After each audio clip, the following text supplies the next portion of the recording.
സദാ സന്തോഷത്തിൽ അഥവാ ആനന്ദത്തിൽ സ്ഥിതി ചെയ്യുന്ന കമ്പൈൻഡ് സ്വരൂപത്തിൻ്റെ അനുഭവിയായി ഭവിക്കട്ടെ.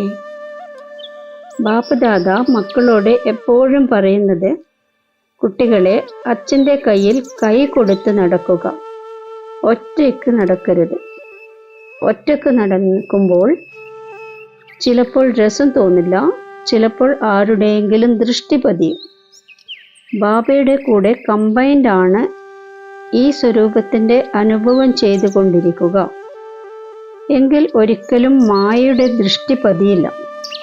കൂടാതെ ബാബയുടെ കൂടെയുള്ള അനുഭവം കാരണം സന്തോഷത്തിൽ ആനന്ദത്തോടെ കഴിക്കുകയും നടക്കുകയും ആനന്ദം ആഘോഷിച്ചു കൊണ്ടേയിരിക്കും.